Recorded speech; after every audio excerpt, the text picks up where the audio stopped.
bought into that. That was on NATO enlargement. How's that end of history working out? And our most sophisticated diplomats, who we used to have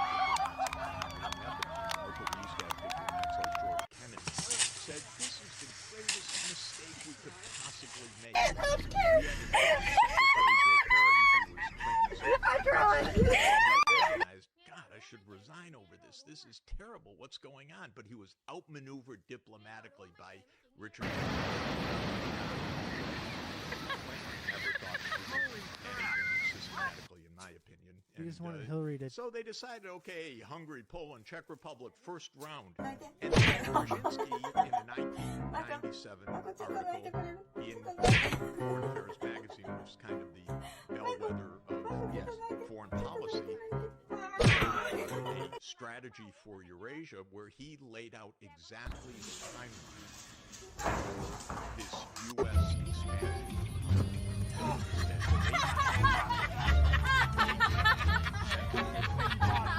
Republic. By the early 2000s, we'll take in the Baltic states. Now that's getting close to Russia. I myself have donated. By 2005 to 2010, we'll invite Ukraine to become part of NATO. So this wasn't some flippant thing. This was a long-term plan, and it was based on a long-term geostrategy. Now the Russians are saying, we wanted peace. We ended the Cold War too. You didn't just defeat us. We said no more. We disbanded the Warsaw Pact. We wanted peace. We wanted cooperation. We call it victory. We just wanted to cooperate. I know that for a fact because I was there in those years. What Gorbachev, what Yeltsin did. They don't want war with the United States, nor were they saying we're defeated. They were saying we just want to cooperate. We want to stop the Cold War. We want to be part of the world economy. We want to be normal society, connected with you, connected with Europe, connected with Asia. And the U.S. said, we get it, we won, you do everything we say, and we determine. So, in the early 2000s,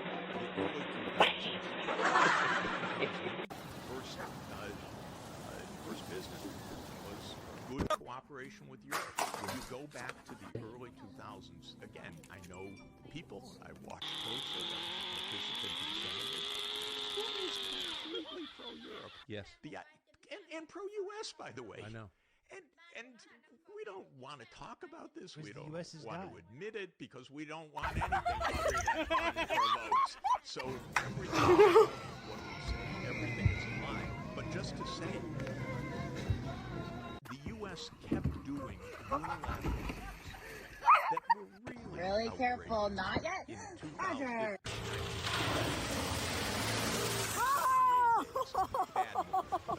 Absolutely. We bombed the capital of Europe for 78 days. What was the point? The point of that was to break Serbia into, create a new state, Kosovo, where we have the largest NATO military base in Southeast. We put Bonesteel base there because we wanted a base in Southeastern Europe.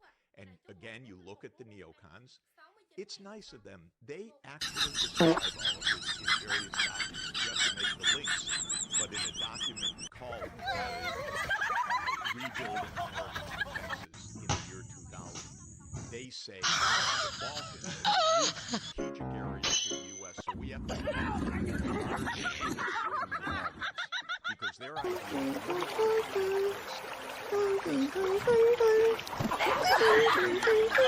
pieces on the board. We need with advanced positions everywhere in the world. So they wanted a big base in southeastern Europe. They didn't like Serbia. Serbia was close to Russia. Anyway, we're the sole superpower. We do what we want. So they divided the country, which they now claim you never do. You never change borders. We broke apart Serbia, established by our declaration a new country, Kosovo. So that was 1999. So it wasn't to save the oppressed Muslim population? Excuse me? It wasn't to save the oppressed Muslim population? It was very much to military-industrial complex to have a nice location in Southeast Asia. You know, it was a little bit sad, but we do lots of sad things and lots of destructive things, lots of wars. We're the country of perpetual war. We don't want that. Because this was unprovoked, remember. So, in 2002, the U.S. unilaterally pulled out of the anti-ballistic missile treaty. Well, that was one of the stabilizers of the nuclear situation, which was absolutely dangerous. And the U.S. unilaterally started putting Aegis missiles in first Yeah, and Poland, Tucker, I'm sure, was Romania, applauding all this at the time. Right? Oh! What do we know you're putting in this? A few minutes from Moscow? Playing dumb This is now. completely destabilizing. Do you think you might want to talk to us? So then comes 2004, 7 more countries. Latvia, Lithuania, Estonia, Romania, Bulgaria, Oh my God! They down! They down! starting filling in the Black Sea. Romania and Bulgaria. Suddenly, all spelled out, all quite explicit, were surrounding Russia. In 2007, President Putin gave a very clear speech at the Munich Security Conference. Very powerful, very said,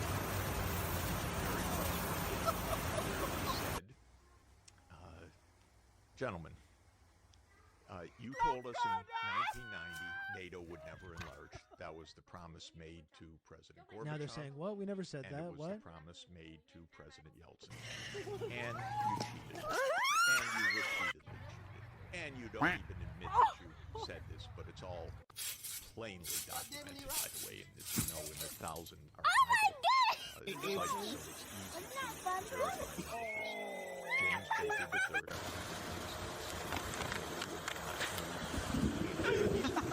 And it wasn't a flippant statement. It was a statement repeated and repeated and repeated. Hans Dietrich. Never agree to a deal based on a handshake. Just don't make deals with the United States of America. Even if it is a contract, they'll just break it. They don't care. But we don't want that to come at our expense.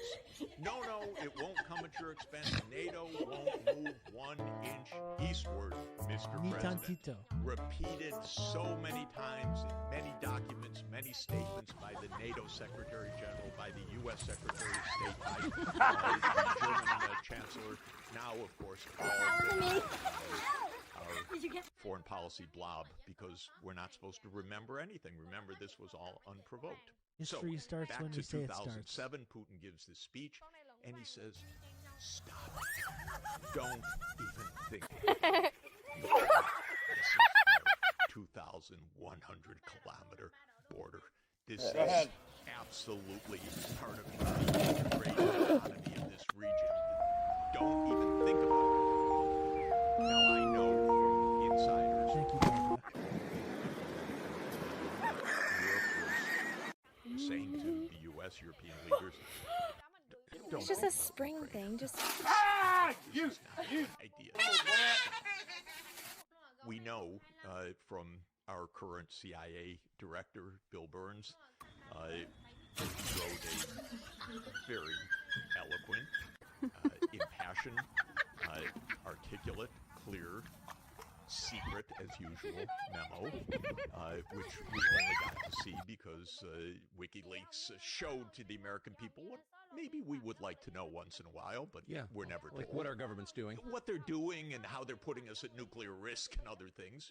Okay, this one did come out, and it's called Niet means Niet. And what Bill Burns very perceptively, articulately conveys to Condoleezza Rice, the White House in 2008 is Ukraine is really a red line. Don't do it. It's not just Putin. It's not just Putin's government. It's the entire political class of Russia. And just exactly as if Mexico said, we think it would be great to have Chinese military bases. We can't see why the U.S. would have any problem with that. Of course, And we should, of course. The whole idea is I think it so would be good, actually. absurdly dangerous and reckless that you can't imagine doing this. So what happens is, for what I'm told by European leaders, and by Bush Jr. says to them, no, don't worry, I hear you about Ukraine.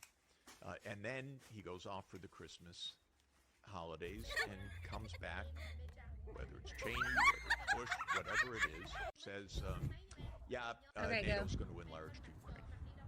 And the Europeans are shocked, pissed. What are you doing? You may have come to the obvious conclusion that the real debate is not between Republicans. The call to action.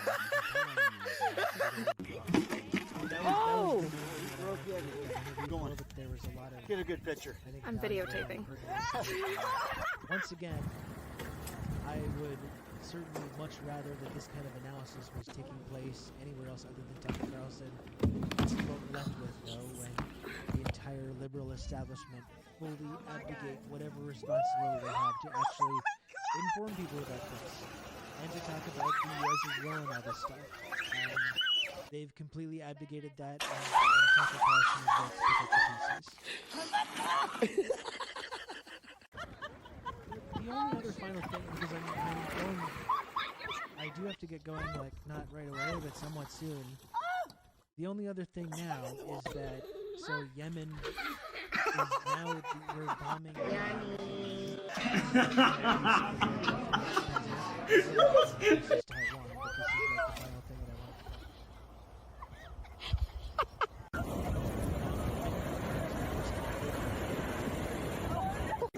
Attacking a.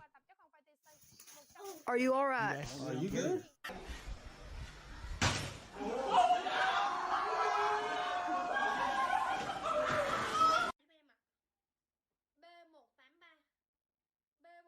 Let me just see if I can find.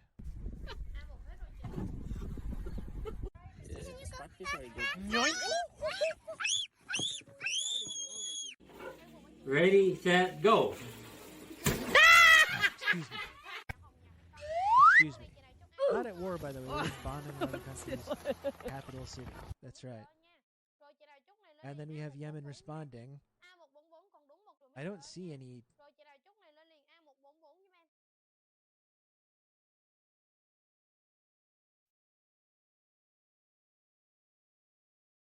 I don't see a lot of Do it. actual It's reporting okay. of this Yemen airstrike. Whoa! Which is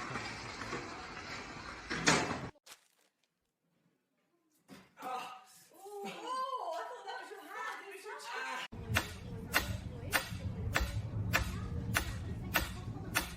Go! Weirdly, a lack of reporting. Coming in.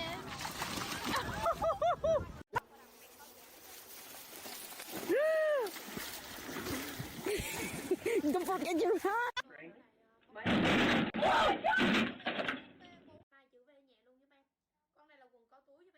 All I see is this. Like, I haven't seen a ton of coverage on it. Is that crazy? Now get back up. From the cradle. U.S. UK capital. U.S. and Dutch war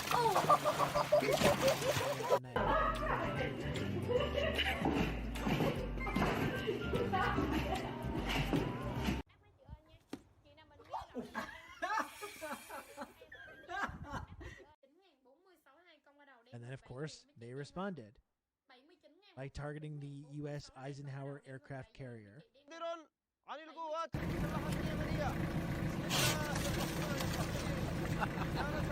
I'm gonna need subtitles. I'm gonna need subtitles for this. Oh my god. Hodeidah led to martyrs, wounded, and civilians. The raid led to damage to the Hodeidah in response to these crimes, the missile and naval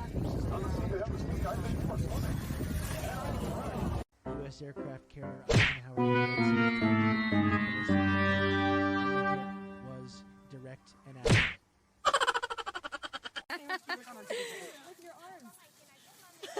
Here we go.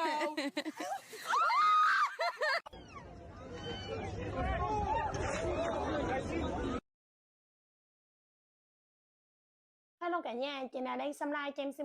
So weirdly, like not a ton of reporting on this yet. Oh my God. It's kind of strange, isn't it? Oh.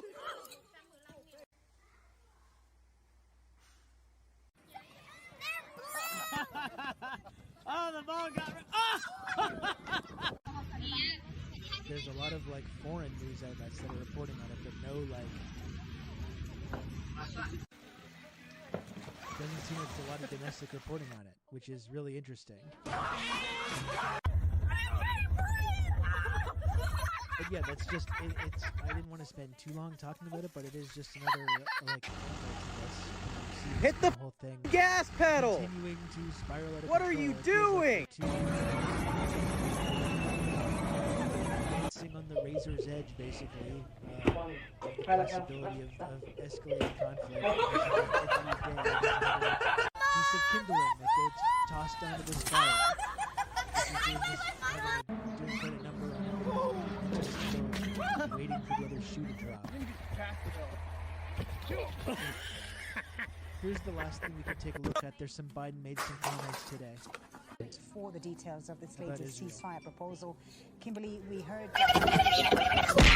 announcing this latest ceasefire proposal that he said was we're all gonna feel announced better by when Israel, the day proposed by Israel. Walk us through the details of it.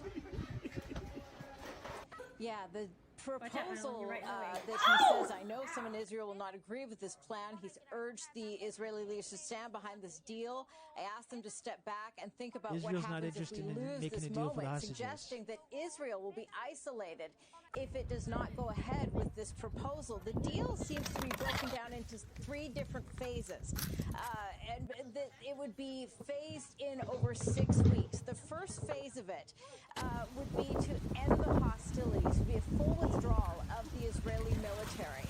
The second phase would be critical in that it would be release of the captives, the Israeli that are being held in exchange for Palestinian prisoners that are in Israeli jails. We know What is that Israeli captives are going to be released from the Palestinian prisoners, right? Then the third phase would involve the rebuilding of Gaza. This would be significant given the widespread damage that has occurred, as well as 600 trucks of aid. Now, obviously, there's going to be need for more aid than that, so I think this was a daily number because we know the goal right now has been less than Joe half made this deal with the ghost. He shakes hands. This is the United States saying that this needs to be increased significantly. Now, what you're hearing from the I U.S. think he got in president a Donald Trump is trying to do this would be, if this is achieved over 6 weeks, that this could be turned into something lasting and enduring. In other words, this would be the complete and You have to like run. Oh God. finality to hostilities. In other words, this would bring a cessation to all of the fighting that has been going on. In other words, this is something that would be lasting Is and this the enduring, deal that something that the requires United States Hamas has to been trying to completely achieve. Yeah, and in listening to the president there, Kimberly, as it's well? clear that And he surrender? wants to bring this war to And an end. disarm? He doesn't want it to drag on in the lead up to the elections in November. Yeah, and the president kind of dangling the carrot, if you will, for Israel by saying that, look, if you don't, you're going to be isolated, saying that this will They're allow already you to isolated. integrate, talking about what this means, the opportunity with working with the Arab neighbors and how this could lead to broader stabilization in the broader Middle East. And so what you've got there is the president looking beyond, even beyond his term, already laying the groundwork for what he hopes he can do if he is reelected, and also. Okay, Kimberly. Thank you very much for the moment. Kimberly Harkett, my first there. Let's now get the view, the perspective, the Israeli perspective, and speak to Sarah Hayrat, who's joining us from Amman in Jordan because Israel has banned Al Jazeera in Israel. Sarah, President Biden saying that it is Israel which has offered this new ceasefire deal, but also said, as Kimberly pointed out there, that there are many in Israel who will not agree to this proposal. Nailed it! Yeah, his speech was really interesting because when there was a ceasefire deal that did go through back in November, it lasted 10 days, and at the time they talked about potentially 3 or 2 phases to get to a point where number 6 would end. But since then, these negotiation deals haven't happened. There's been a toing and froing between the Israelis and then the Hamas, and each one accusing the other of not abiding by the details or not agreeing to. And so to me, the difference with this speech this time is clearly the message was directed to the leadership of Israel. In fact, Joe Biden even mentioned some of those ministers within the government. He said that want the Israelis to remain in Gaza for many years to come. Some of those ministers, he didn't mention their names, but it's public knowledge that ministers like Itamar Ben-Gvir, the National Security Minister, and Bezalel Smotrich, the Finance Minister, who are very open in what they say about wanting Palestinians to choose to leave voluntarily from Gaza. And those are people that want to resettle Gaza, reoccupy Gaza. And it's because of those ministers in the Israeli government that has led Israel to be condemned internationally, with many countries turning against Israel when it comes to another thing he said, Israel will not agree with this plan. So he's referring to those politicians and those divisions that are in the government. He also says in the coalition government, he then says, I urge leadership in Israel to stand behind this deal despite those objections. A message towards Prime Minister Benjamin Netanyahu, who has almost... This seems like this framing of, it's the Israel peace plan that's on the table now. It kind of seems like it's the Biden administration peace plan that they're trying to make Israel accept, which is, they've given no indication that they're interested in that. What is it like? They're describing it simultaneously as like the Israeli peace plan, and everything that they've talked about has been about the United States completely putting the framework of this together, which people in Israel have been openly opposed to. Had his arm twisted by those far-right ministers, because without those ministers, without those parties, that coalition government could potentially fall and new elections would need to happen. And of course there are calls against Prime Minister Benjamin Netanyahu to resign as soon as possible, not just for the failures of October 7 happening in the first place, but also by families angry, protesting. That deal is folly. If you remember, all for all was a word that has been used for many months now, where the families of those held captive were calling on any deal if it means ending the war to allow those held captive to return back home.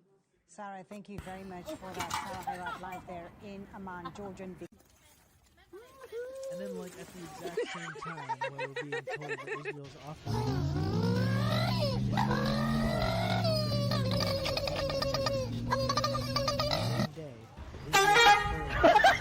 the AP, Israel confirms its forces are in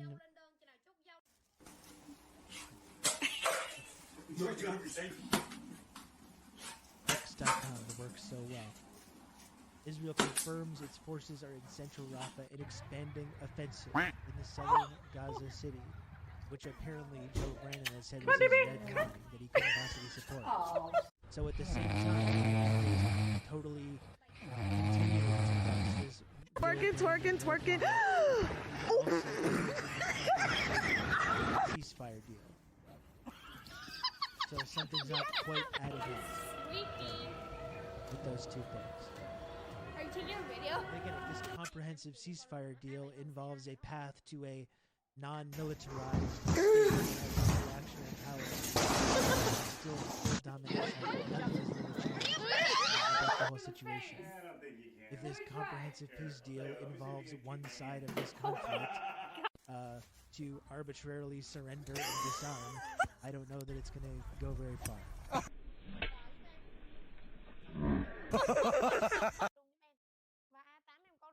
Folks, that's going to have to just about do it as far as my coverage of this stuff for today. You know, this has been a fantastic discussion, as usual, talking about this stuff. As you can see, I'm currently sitting at 1135 subs, my daily sub goal. That's only 24 subs to go, 24 measly subs to get to the goal. A little brief experiment yesterday was to do with the sub total at the bottom of the screen. Ready, set, go. All right. Oh. So I had to cancel the experiment, but as you know, the only way I'm able to do this show each and every day, the little number at the bottom of the screen. That's how this show is funded. That's how I'm able to earn a small living doing the show, which is something I got it. Video. 3 hours, 41 minutes here, sitting which I enjoy and I'm happy to do. I'm here to do nothing. Okay, well, thank you, Chi Kit. Thank you for that.